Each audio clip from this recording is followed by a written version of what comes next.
RT-335, Improving the U.S. Workforce Development System.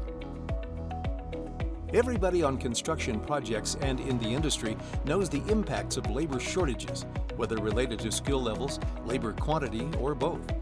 The team's conclusions will be presented as recommendations that your company can consider adopting, supporting, and advocating in order to restore the U.S. construction workforce to a world-leading position. Here to present their findings are Paul Goodrum, University of Colorado Boulder; Daniel Groves, CURT;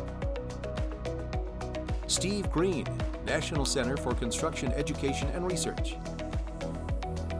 Lee Worley, Iron Workers; and from Southern Company, your moderator, Eddie Clayton.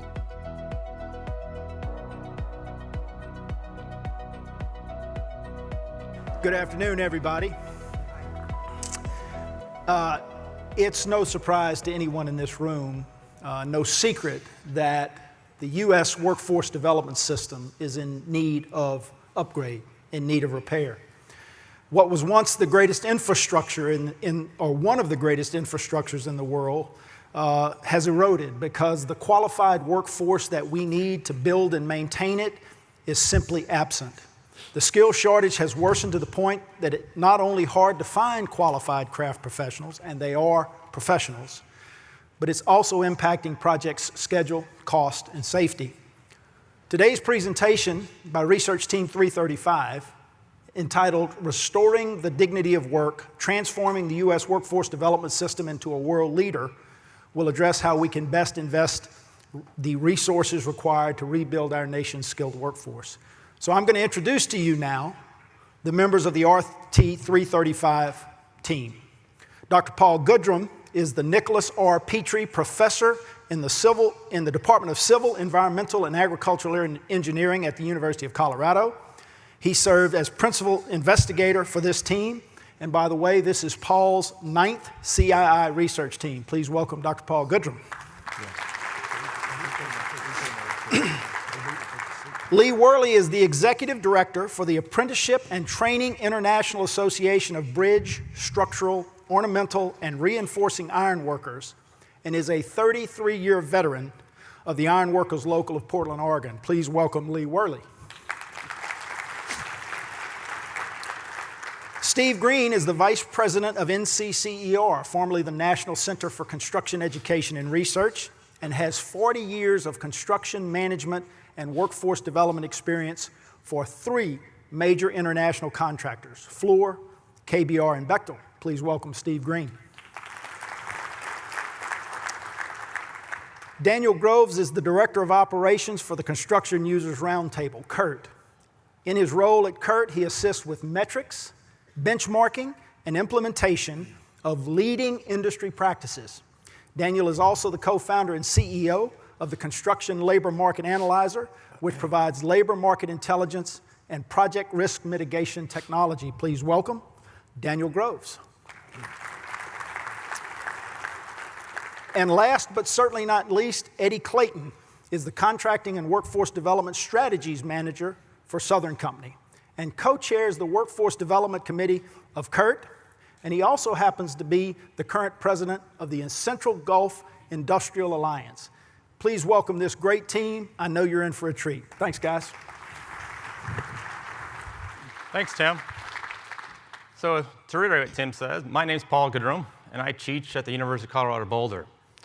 In my 25 years of research experience with CII, this topic about how do we rebuild our U.S. workforce development system is quite possibly one of the most challenging topics I've ever encountered. Because simply, the workforce development system that we have right now, especially at the federal level, it doesn't work. It's a series of redundant programs that frankly focuses more on poverty prevention rather than developing the workforce that our industry and our nation needs. It's ineffective. 2/3 of the funding that goes into the programs never reach the actual trainee. And what's been the result of this? Well, we know from CII Research Team 318, when projects experience a craft work shortage, they take longer to build, they cost more than expected. And perhaps we can just estimate project durations to be a little bit longer, escalate our project costs, and just write it off as that's the cost of doing business in a tight labor market.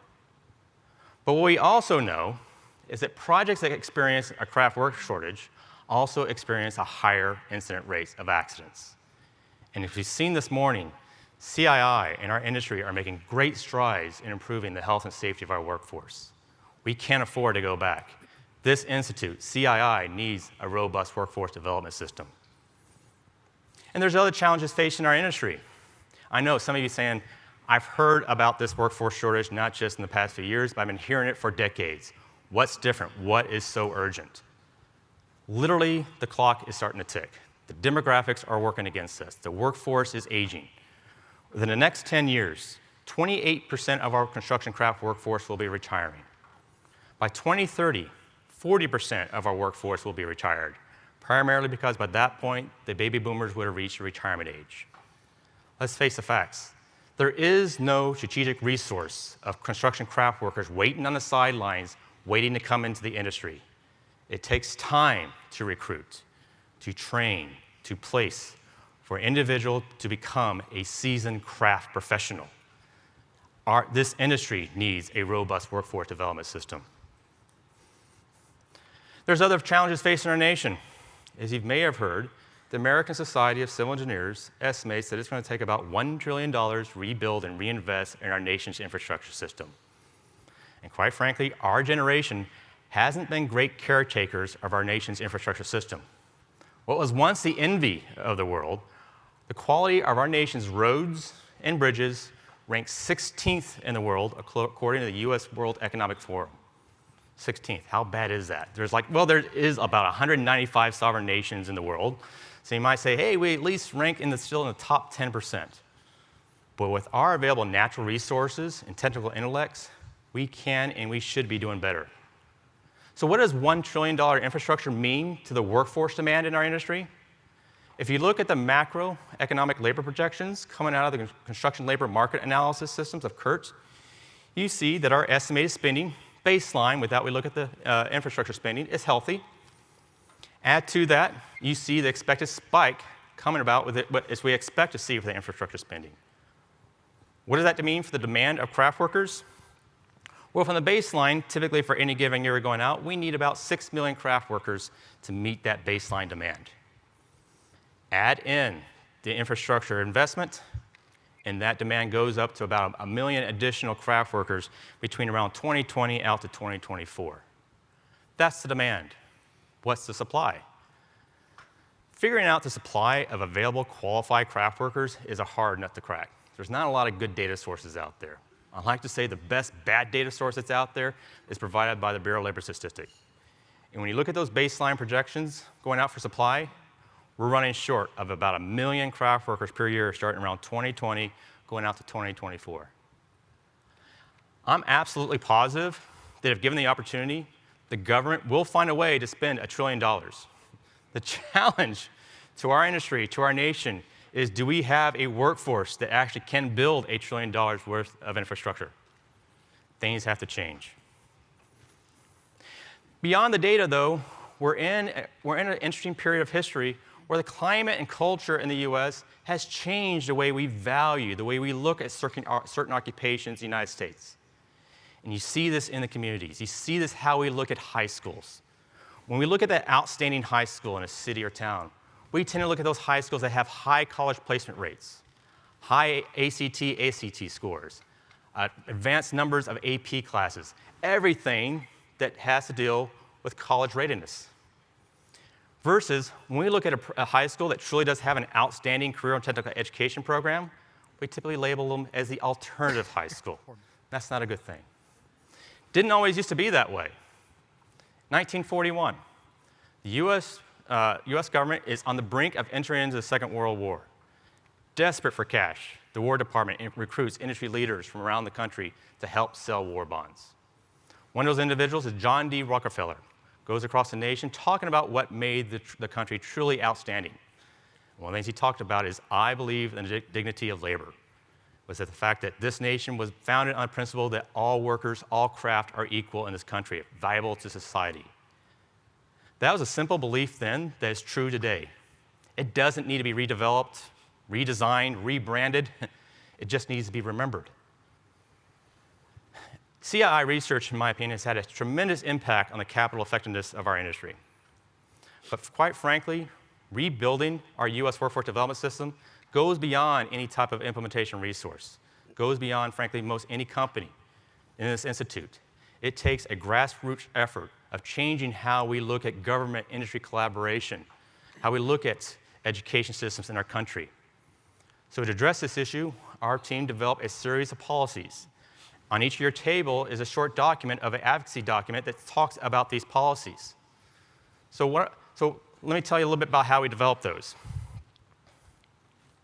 Well, we travel quite a lot, and we visit a lot of folks who are doing things right and folks that have some valuable lessons learned. We visited training centers throughout the United States, both in construction and in manufacturing. We learned from the aircraft manufacturing industry. We learned from the shipbuilding industry. We visited multiple times with most of the federal agencies that are involved in workforce development, including the Department of Education, Department of Labor. We visited other countries, including Alberta. We traveled abroad and studied and visited with workforce development programs in Austria, Germany, and Switzerland. We learned from the best, bottom line. What else did we do? We sought input from craft trainees and craft workers, about 1,400 of them. We learned about what made them join a construction training program, what made them want to stay in the industry. And yes, the message they hear from high school guidance counselors and teachers, that does make a difference. If you know anything about workforce development systems in the United States, you know that a lot of the programs exist at the state agency level. So we visited and studied a number of states to learn about what's happening at the state level that works and what needs to be improved.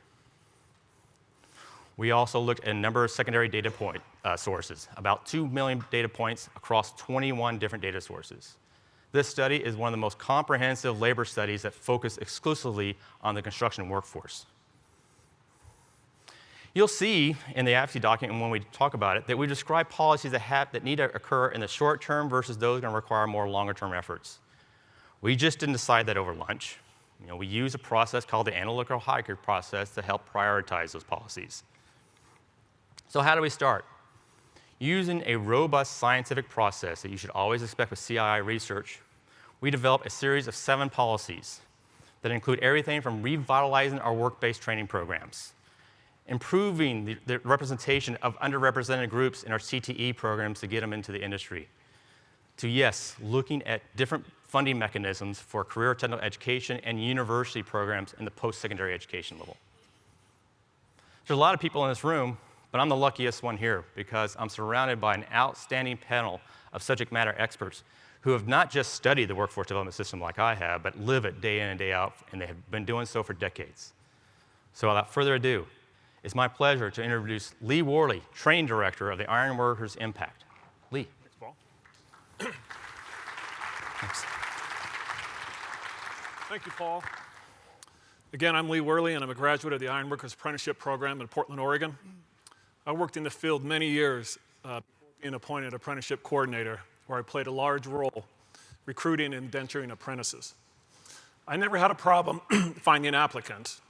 I had a problem finding qualified applicants. That being said, we need to return industrial education courses back to high school. Multi-craft core curriculum programs have been developed by the building trades and NCCER, and they must be implemented into the high schools and pre-apprentice programs to train individuals about the basics of being a craft professional. Like I said, I was the apprenticeship coordinator for many years in Portland for 15 years, and I worked with 2 programs that worked with young adults on the basics of construction. During the middle of each term, they contacted all the building trades apprenticeship programs and set up a career day where each of the training centers held an open house for the students. Upon the successful completion of the course, each student selected which trade they wanted to go to and started down that path as a craft professional. We need education through occupations instead of for occupations. New approaches are needed. Some think that work-based learning is a means of transition to work and occurs after people choose their career. Work-based learning can be utilized as a strategy for exploring career possibilities and gaining the knowledge and skills to prepare young people and mature and responsible members of society. For example, one company I worked with, the Oregon Tradeswomen Network, an organization I worked for years and is still successful recruiting and educating the youth of Portland. They taught the life skills and construction courses needed to become successful in any craft. On the job site, the differences between an ironworker, carpenter, and plumber are apparent. However, math skills, hand tools, and safety are important topics and are transferable no matter what industry you enter. The average age of an apprentice, a registered apprentice in the US in construction, is 28. The average age of a college student is 20. Efforts must be made to introduce young teens into a career as a tradecraft professional. I'm seeing basic math and construction skills lost 10 years out of college.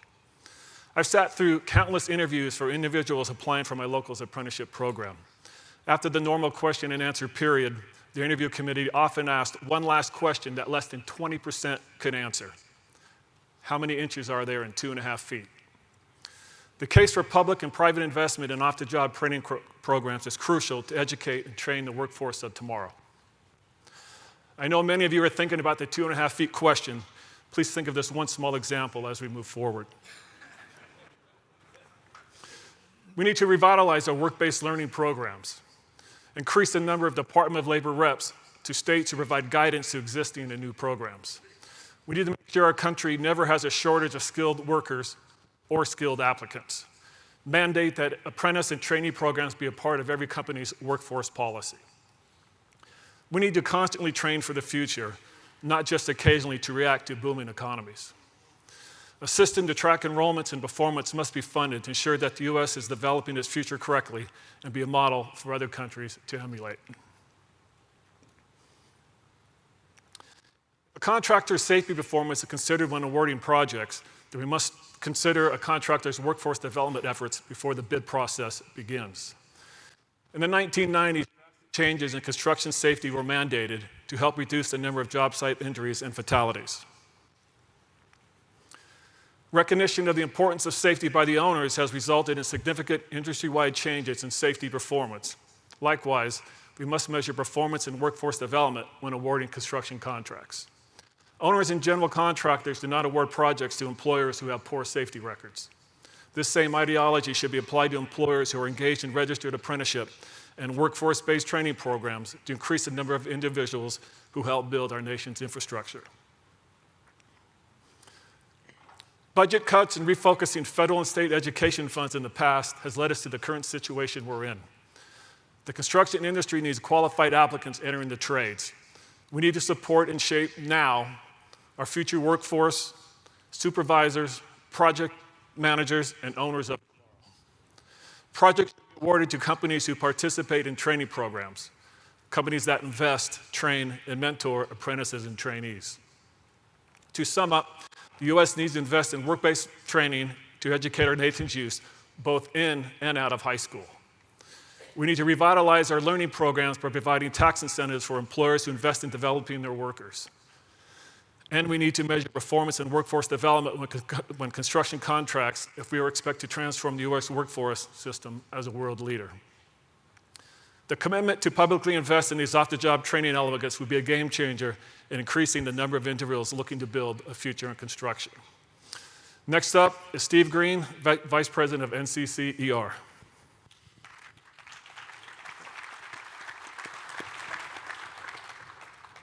Thank you, Lee. It has been stated that the United States is in the midst of its next industrial revolution, and we are in a new arms race for talent in the construction industry. By comparison, Germany, a leader in innovation and known to have one of the most globally qualified workforces, has a population where 33% hold a 4-year degree. We have that same statistic here in the United States. However, not all youth that go through college end up with a career with what they studied. If you remember the formula 1, 2, 7, as new jobs are produced in the United States, one will need to be an employee with a master's or doctorate degree. 2 employees will need a college degree in an area of vocation necessary for their career to be successful. But 7 jobs will require a technical degree, an apprenticeship, or craft training certificate with industry credentials. Simply stated, the United States labor market typically requires only 33% hold a college degree. And that ratio has been the same for our population since the 1950s.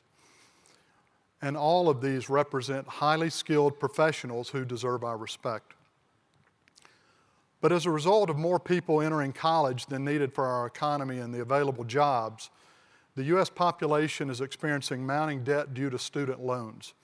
As of 2016, almost $1.5 trillion in debt, which is the second highest source of debt, second only to mortgage debt. Although shown as policy 3 on this slide, this is actually policy 1 on your advocacy document. The recommendation of our research team is to establish and strengthen the awareness of career opportunities in our nation. It must start with awareness activities in elementary school, middle school, and move on into high school. Our teachers, guidance counselors, school administrators, and parents must be informed of career opportunities, wages, and technological advances within our industry. We must change the terminology. How many of you want your children or your grandchildren to aspire to be middle skilled?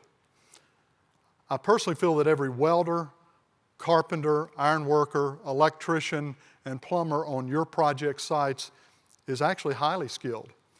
A pipe fitter installing a spool of pipe on one of your projects performs as many mathematical equations on a daily basis as do your mechanical engineers.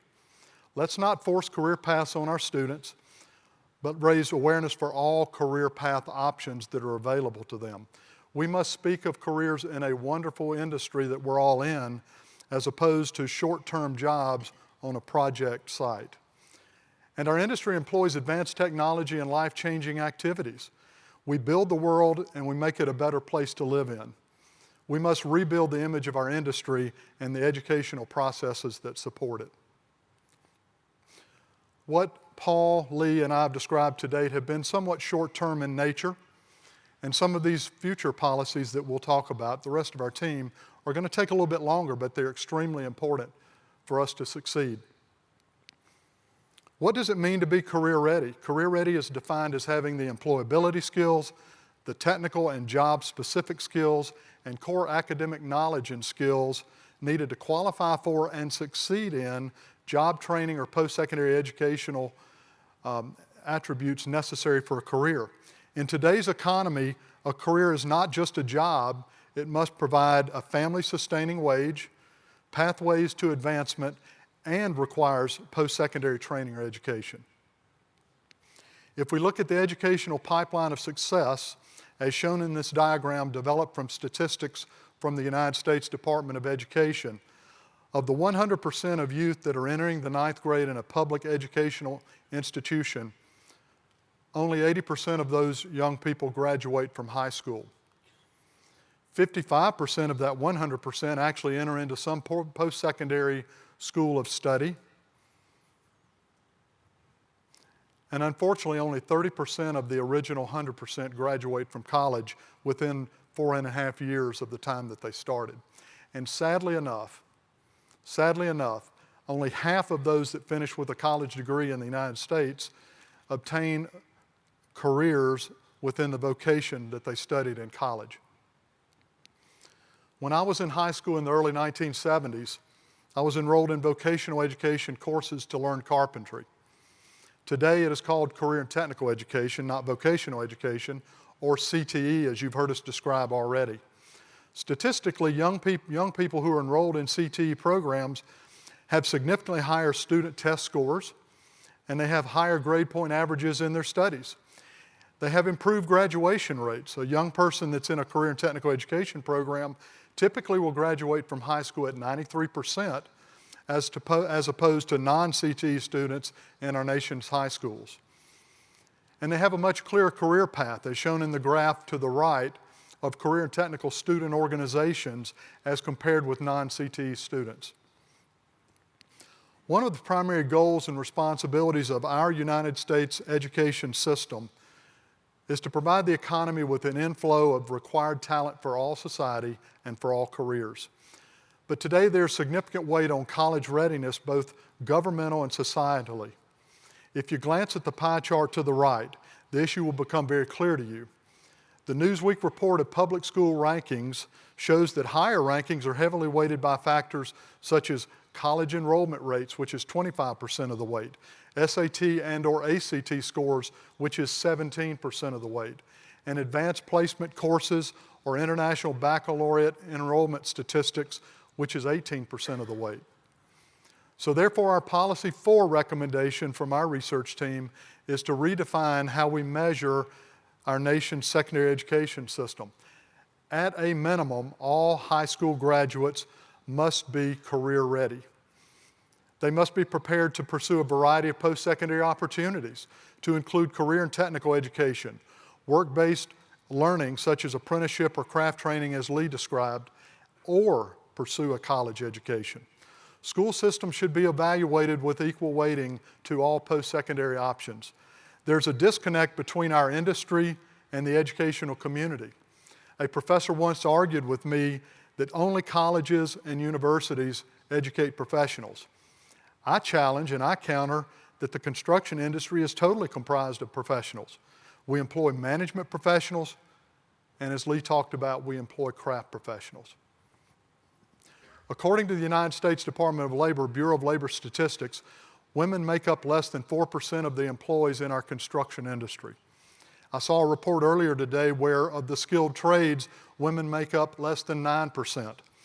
This is especially disappointing in that women make up almost 40% of the working population in all other occupations. And according to these same statistics, the percent of minorities in construction are significantly less than the Caucasian employees. Hispanic employees are less than 30% of our workforce. African American employees, 6%. And Asian American employees make up less than 2% of our construction workforce. The policy recommendation of Research Team 335 is to increase participation of underrepresented groups in career and technical education. As an industry, we have made little progress in attracting women and minorities. To build this pipeline, we must attract them first into our industry CTE programs. And once they enter our industry, we must do everything possible to keep them in our industry, to maintain harassment-free industry operations within our offices. We must improve job site conditions and those policies to not just introduce young people that are minorities and females into our industry, but also to retain them, to keep them with us. And we must strengthen and support career opportunities for our veterans out there. Some good examples of that are NCCR's Hard Hat Heroes program, an organized building trades program called Helmets to Hard Hats. And to support vocational programs within our correctional facilities. I know that's a challenge for a lot of people, but if you think about all of the non-security clearance areas that an ex-offender can work on your project sites, it's an excellent way to fill our staffing ranks. Some examples are Louisiana, Texas, California, New York, where they have excellent vocational education programs in our prisons. These young people are learning the trades, they're getting industry credentials, and they're finding jobs to re-enter into the civilian workforce, and it's reducing recidivism. And now it is my distinct pleasure to introduce Daniel Groves, Director of Operations for CURT, the Construction Users Roundtable.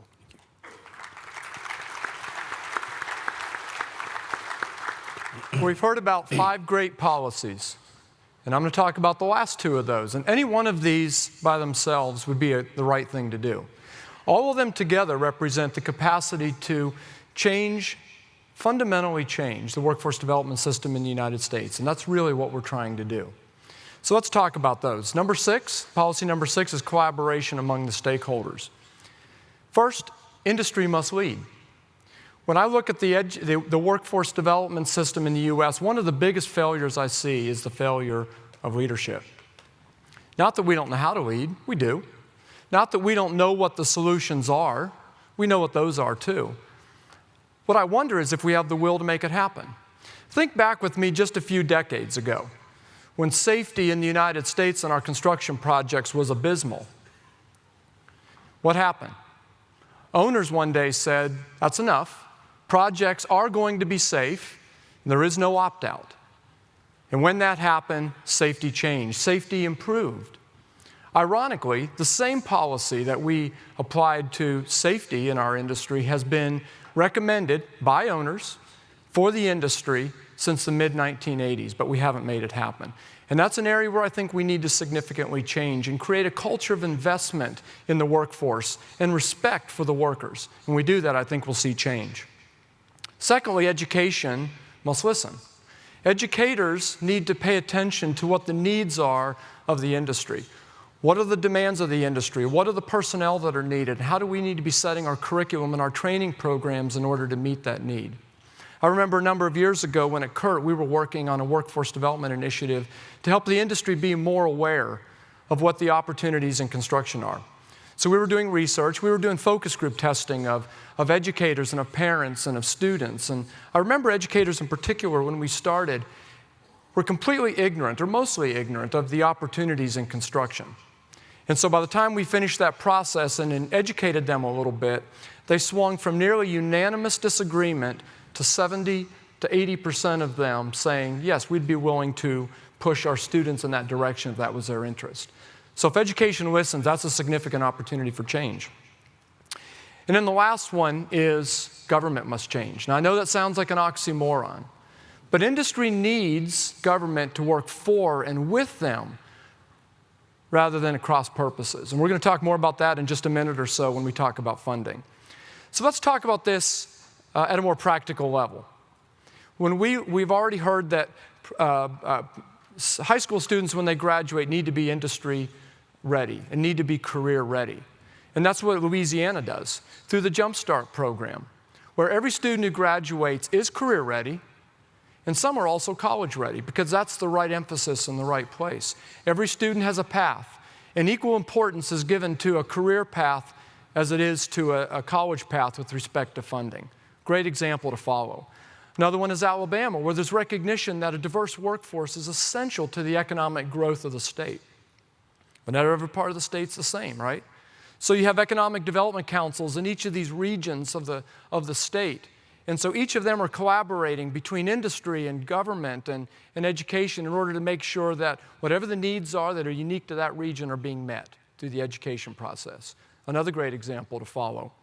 We looked overseas, as was already mentioned by Paul, and saw in the European model where just in the industry, you had the different segments of the industry ensuring they were communicating and collaborating with each other to understand what are the needs and what do we need to be doing to meet those needs.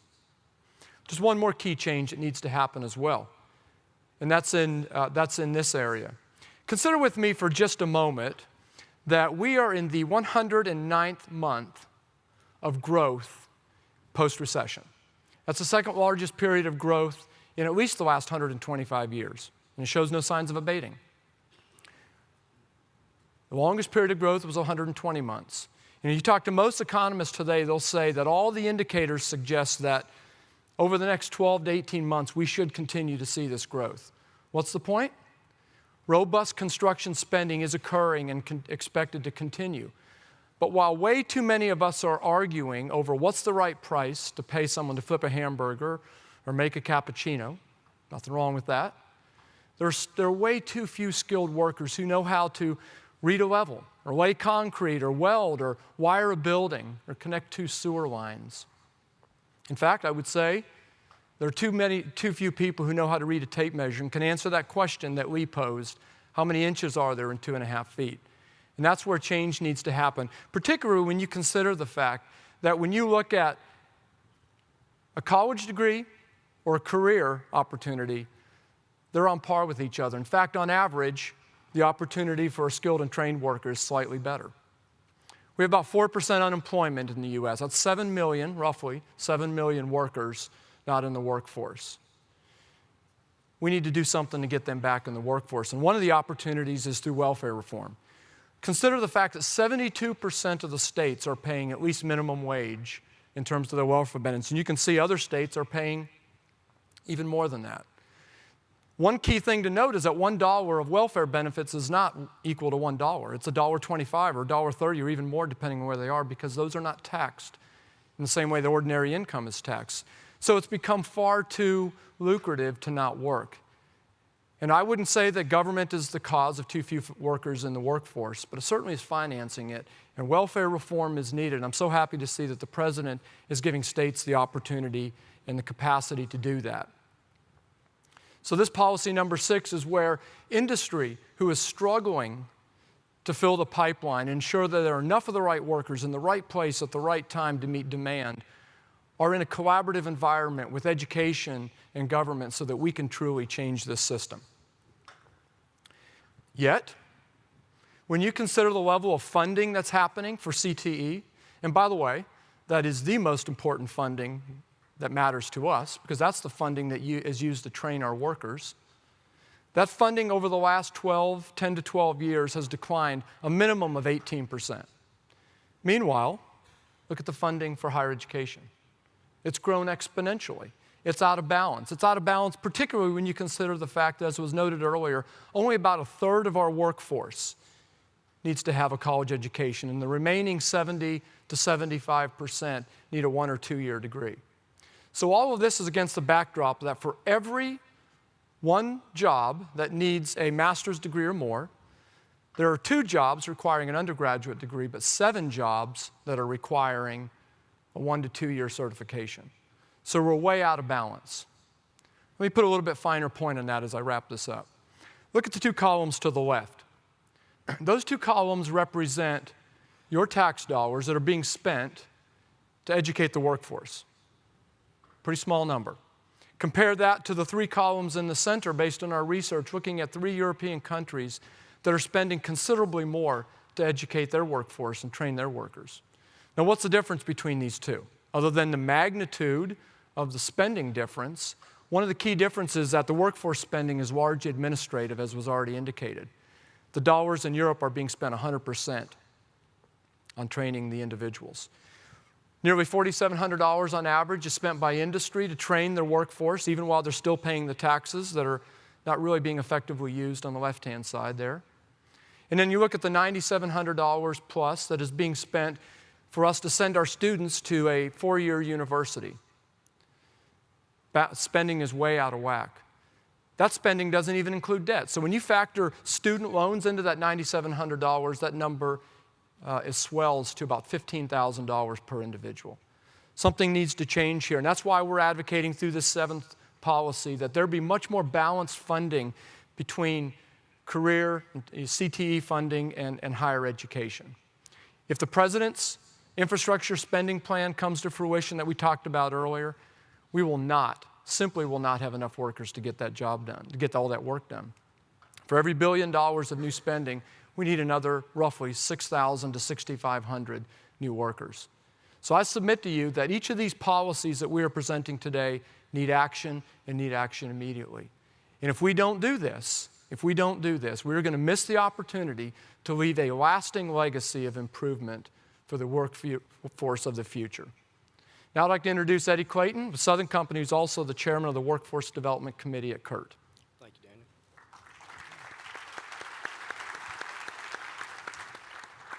So as you can tell, a lot of time and hard work went into identifying the issues and developing the recommended policies that we believe are necessary to change this complex and convoluted mess we refer to as the U.S. workforce development system.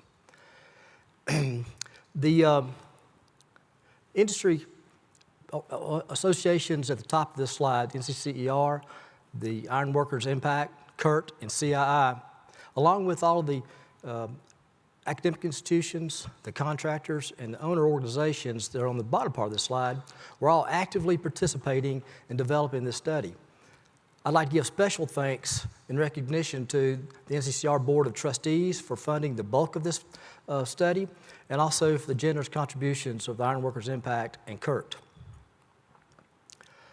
Now, this is the list of organizations that supported or endorsed our policy so far. And when I saw this slide a couple of months ago, there were maybe a dozen organizations on it, so you can tell it's growing fast. But look closely. If your organization that you represent is not listed on there, we'd like for you to come join us. And I'll talk a little bit about what you can do later to help us. The primary output of this study is what we refer to as our advocacy document. And it's basically a summary of all the different policies that we've shown earlier. What we plan to use this document for is to educate our legislatures and our state governments and our federal government, policymakers, on why it's so important that we've got to make the changes that we need for the workforce development system. The key points of this document are to elevate career education. We need a workforce system that supports the industry and collaborates with us. And as Daniel mentioned, we need more balanced funding between CTE and higher education. And we also need to recognize all work and learn models that are proven effective. And rather than get our children or graduates of high school ready for college only, we need to also have them prepared to join the workforce and be career ready. But ladies and gentlemen, we need your help. Every one of you here have got a vested interest in the success of our future workforce for construction. Not an owner or contractor in this room can be successful without skilled craft professionals. But let's face it, the current system has failed us, and we must not continue to let that happen. We need to work together now to start turning this around. But I got to be honest with you, it's going to be a marathon, not a sprint. But we believe that if we all work together, we can ensure that the success of your organizations and that of the industry that is so vital to our country can be a success. So what can we do? Well, we have a two-pronged approach. First, we want the elite industry associations, NCCER, CURT, Ironworkers Impact, and CII, to collaborate to develop a comprehensive and strategic communication plan and enlist the support of other organizations to deliver our message to the policymakers in Washington and our state capitals. And the other part is grassroots. We need each and every one of you to read the document, take it back with you, get the support and endorsement from top to bottom of your entire organization, and then start reaching out to your congressman, your state, local government officials, your governor, your chamber of commerce, your local school boards. And then you also can start requiring that workforce development engagement is a pre-qualification or part of your bid evaluation for your contracts. And also, you could get more involved in CTE training programs. Every community college around the country with these training programs have got to have what's called an advisory council in order to maintain their accreditation. They meet periodically, supposedly to advise the training programs on what industry's needs are. Find one and get involved. The bottom line is, workforce development is the most critical issue our country is going to face in years to come. And we all need to work together to make sure we can make the changes to make a difference. So this time I'll open up the session to questions. Before I invite my friend Tim Johnson to come back and moderate the Q&A, I would like to ask you a question. How many of you here, by show of hands, need to answer that question, how many inches there were in 2.5 feet? All right. Lee, I think you got some ironworker candidates out there. Tim? All right, let's give this panel another round of applause.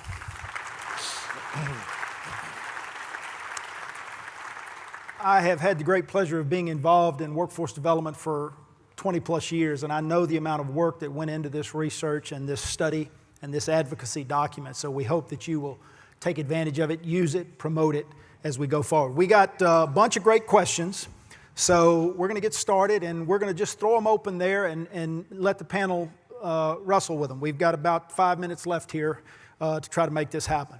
So part of the document calls for a more significant push by owners, both private and government, to require, request, promote workforce development in their selection process of contractors. Is this just another mandate that contractors are going to have to deal with? How do you view that? Eddie, looks like you want to start. Yes, thank you. Just like in safety, we're not requiring you that you have to have an EMR of 1 or less, or RIR of 3 or less, in order to do your business. But your opportunities with us and other organizations are going to be much enhanced if you've got a safe program. In the same way with workforce development, if you're actively engaged in workforce development, then we want you as our partner. And so the opportunities will be better for you. Dan? Yeah, I would just add to that, oftentimes that particular policy is viewed as punitive. And I think it's not punitive, really. When you think about it in terms of safety, what it really did was elevate safety and improve it. And I think we can do the same thing in workforce. And the other thing that it does is you always hear contractors talk about how the owners need to invest more in the workforce. And I mentioned creating a culture of investment. What this does when an owner requires that is that starts to put them into that boat with the contractor and say, we're in this together. So they're helping to finance that. The fact is owners are paying for this one way or another. They're paying for it on the front end through this kind of a mandate that actually helps improve the workforce and prevent bad outcomes. They're paying for it at the back end with rework and safety incidents and schedule challenges and cost challenges and all the things that we experience on a regular basis. So I think a proactive implementation of this has the capacity to do for workforce what it did for safety. And as I mentioned, this has been a recommendation that dates back to, I think, 1983. We had a number of questions on innovation, automation, and how that might impact the demand for skilled construction craft professionals going forward. One person even asked, will we even need construction professionals in the future? Anybody want to, Steve, you want to jump on that one? Let me take a shot at that. I've had the opportunity for a number of years to attend conferences all over the world. And we do see great innovation in robotics, BIM, information technology, all of the things that CII is about.